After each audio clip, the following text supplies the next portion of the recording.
I'm in the Neuroscience, Behavioral and Disorders group. So I do research focusing on neurodegenerative diseases in Shirish Srinalika's lab, which also studies protein phosphatases and their role.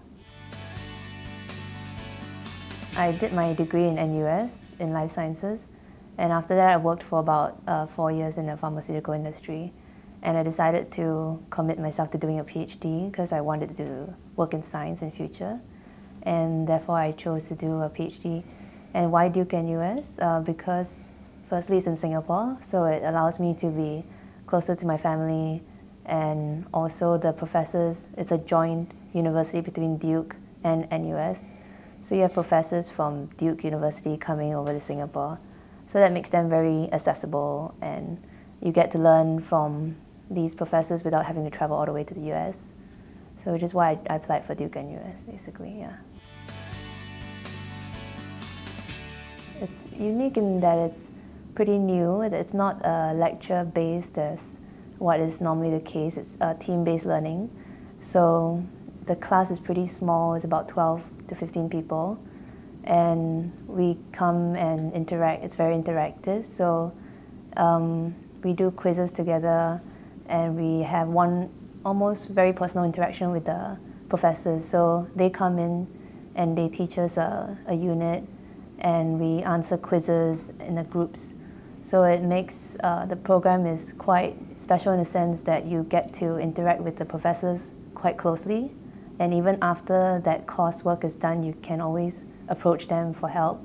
So it definitely enhances your network in terms of getting to know professors. Second point is because the building has a lot of facilities.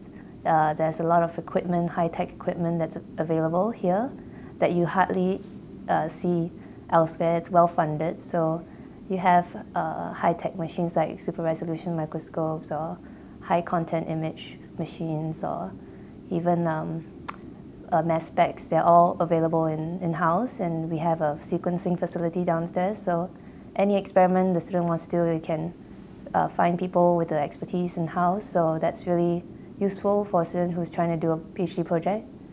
And the third point is that I guess the culture is really special. It's quite Americanized, so it's very interactive, and you have a lot of social gatherings like social lounges or TGIF Fridays. And so there's more interaction between different departments within the building and between professors and students. So yeah. I would say to study hard for your GREs, as well as getting to know the labs in Duke-NUS. So before I entered, I also looked through all the labs here and saw, which professors you are likely to want to work with, and basically just talking to people here.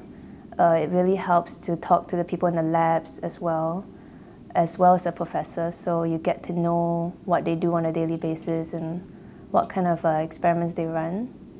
So yeah, I think more important is to talk to people here, yeah.